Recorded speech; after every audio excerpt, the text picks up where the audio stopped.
Are you retired or getting close to retirement? If so, this video is for you, because I'm going to talk about not just how to be healthy in your senior years, but also how to save money.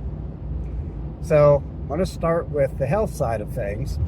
As we age, our bodies have a harder time processing nutrients, and it's not necessarily because of age.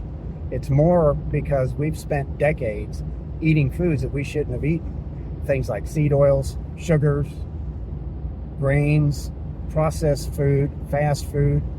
And over time, these foods, I'll use that term loosely, foods, and the toxins they contain build up in our body, which makes our body less efficient. We end up getting fatty liver disease. We get either pre-diabetic or type 2 diabetic. Our hormones are all out of whack. We begin to have cognitive decline, and these are all related to eating this diet for decades. So when you switch to a carnivore diet, your body begins to heal. And the reason it begins to heal is because you're no longer consuming these toxins, and your body switches from using glucose as a form of energy to using ketones as a form of energy, or ketosis is a state that your body gets into when you become fat adapted. Now, once your hormones begin to balance out, obviously you're going to lose weight because your body's burning fat, but it's not just the fat on the outside of the body, it's the fat on the inside of the body. The fat around your organs, your liver, your pancreas, your heart. That fat begins to disappear. Your brain, which prefers ketones as a fuel source, begins to heal and operate properly because it's getting the proper fuel. So some of the things that happen once you enter into this ketosis state is your mental clarity improves, your memory improves, those pains that you have in your joints when you get up in the morning or throughout the day, those start to diminish. And the longer you're on carnivore, the better that gets. And it's because your body can now absorb nutrients properly, and some nutrients that you probably haven't absorbed properly for 40 or 50 years. Now all of a sudden your body has access to those nutrients, and it can begin healing itself. You begin healing your bones, you begin healing your skin, your organs, your arteries. It's truly amazing. And as you heal your body, you then return things to a normal state. Things like your blood pressure, your blood glucose levels, things like that return to normal. So the health side of it, of carnivore, it helps you lead a healthier life with less pain. There's a reason that they call Alzheimer's type 3 diabetes, because it is glucose driven, and it's just glucose overload on your brain.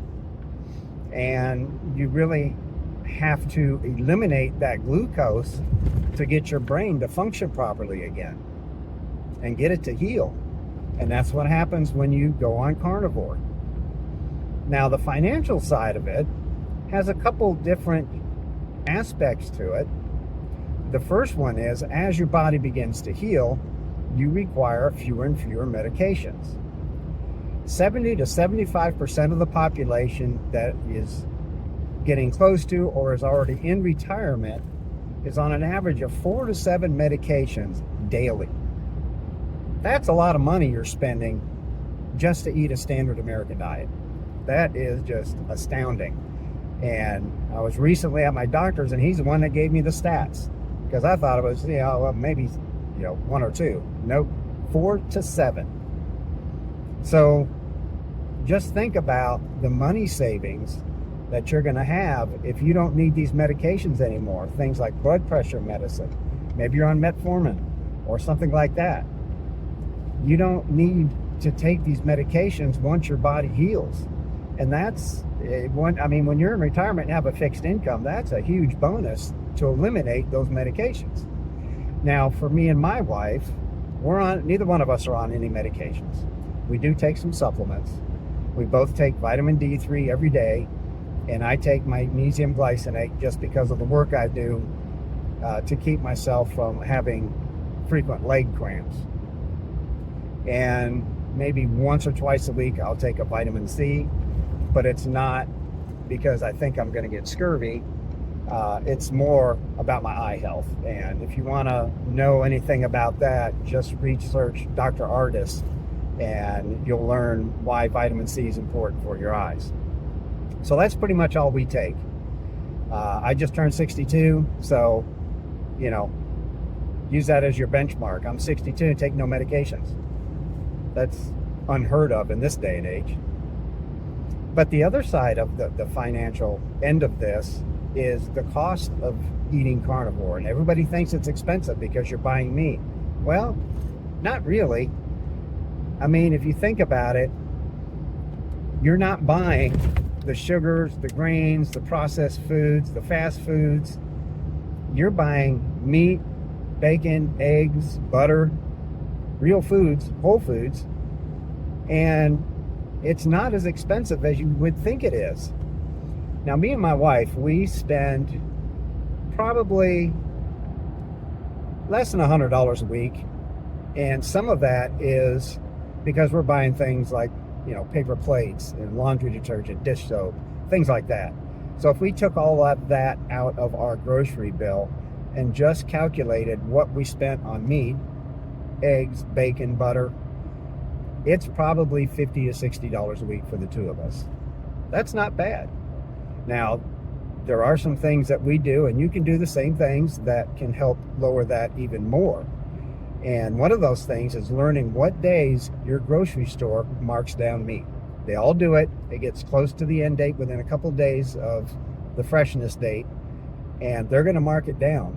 And I mean, I've picked up chicken legs, a whole pack of chicken legs for $1.55. Now, what we do is when we find these meats that are marked down like that, we'll buy everything they have and then stick them in the freezer. So now we've got a bank of food, and if you know, we feel like eating it that week, that means that week our grocery bill's even cheaper. The other thing is different areas of the country have what we call surplus grocery stores, and we have a lot of them around here. They're mostly run by Amish and Mennonites. There are a few other people that do it, but they're the majority of the ones that have them. And what this food is food that either a grocery store went out of business or the manufacturer changed packaging and they had to remove it from the shelf. Whatever the reason is, it's close dated. You can get food at a huge discount, and that includes meat. Now, a lot of what they carry is processed and canned foods, but there's a lot of meat that is available. And before you go and think that you have to buy, you know, the grass-fed, grass-finished, which, by the way, is optimal, you don't have to, because the worst of the worst lunch meat or potted meat or whatever meat is out there available to you is going to be better than the best of the processed food. That's a fact. So you buy what you can afford. If that means hot dogs, bologna, Vienna sausages, Spam, then that's what you buy. But if you're in a grocery store and they've got hamburger marked down to, you know, $1.50 a pound because it's close dated, buy it, stick it in your freezer. It's a great way to eat cheap on the carnivore diet. A lot of people get caught up in, you know, the lifestyle of, well, I got to eat out all the time, and no, you don't. You need to learn how to cook. There are a number of carnivore websites out there that have recipes. I've got some in my channel. If you look down through those, I try to do recipes that I think the average person is going to like. It's ones we like. It's ones we make and eat at least once a month. So I'm not out here giving you recipes that I've never tasted. I eat these. Some of the meal planning you can do, you know, breakfast is simple. Bacon and eggs, sausage and egg, ham and eggs. One of the things I like to do when I do eat breakfast, which isn't very often, but I will take 2 sausage patties and heat them up and then cook an egg. And I'll make it as a scrambled egg, but more in a circular motion, if you will. And I'll put the egg between the 2 sausage patties, and I got a breakfast sandwich. It's satisfying, full of fat and protein, and it's cheap. I think I buy a whole bag of sausage patties. Now I get them from Aldi's, but I think I pay like $8 and there's 20 patties in there. And my eggs, about $5, a little less. So, you know, less than $2 a day, I got breakfast. Then comes lunch. Now for lunch, because I'm still working just for a few more months, but I try to find stuff that I can have that doesn't necessarily need warmed up. Now I have figured out that if I use glass dishes, I can set the dish on my dash, and if it's a sunny day, it's going to heat up whatever I put in there. So my lunch usually consists of hot dogs, and I'll have you know, 5 or 6 cubes of Gouda cheese or Swiss, and a handful of pepperoni slices, and that's my lunch. Other weeks I will buy canned chicken, which is less than $3. I make my Carnivore mayonnaise and make chicken salad out of it, keep it in my bowl, and have that for lunch, along with, you know, I might have a beef stick or string cheese or something like that to go with it. That's another lunch. There's times I will make just hamburger patties, throw some provolone or Swiss on it, a little bit of butter, 2 patties a day. Quick and easy. For my wife, I make her hamburger scrambles, which is hamburger with egg mixed into it. I'll usually do 2 eggs to a pound of hamburger, and then she'll portion that out for her week, and that's what she eats for lunch. These are quick and easy meals. They don't have to be extravagant. But then you come to dinner. It's like, okay, what do I eat for dinner? Well, that's easy. Steak. You can have eggs. A lot of times, well, I should say once a week, we will have eggs and then a meat for dinner. So it might be eggs and, you know, we each eat a half a pound of bacon with that. Or it could be steak and eggs, ham steak and eggs, sausage and eggs. It just depends on what we feel like that week. But at least once a week, we're eating that for dinner. Other nights, it might be meatloaf. It could be chicken. It could be turkey. Sometimes we'll buy country sausage from the grocery store, and those are fantastic. Kielbasa once in a while. And kielbasa and eggs is a pretty good one. They mix well, pretty well. But these are simple meals that you can make that don't require a lot of work. And if you're busy during the day and you got something going on at night, crock pot's your best friend. You can put some chicken in there with some chicken broth, put it on low and let it cook all day. You can take a beef chuck with some beef broth, put it in there for the day, and, you know, shred it when you're done. You got pulled beef. You can do the same thing with a pork shoulder or a pork loin and get the same thing.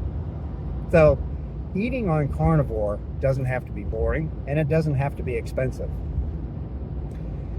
I hope you enjoyed this video. I hope I gave you some information that'll help you as you near or are in retirement, give you some food for thought about your health and your finances, because, you know, I'm going to be in the same boat as a lot of you here in about 3 months when I retire. And so being able to keep track of my expenses and not have to spend unnecessary money on medications and junk food, that's going to be great. I'm looking forward to it. Give me a like if you enjoyed this. Subscribe to my channel for more information like this. And leave me a comment. Let me know, are you retired? Are you about to retire? Is this something that's been on your mind as you've approached or entered retirement? And have you found the same things I have? I'm curious. Thanks for watching.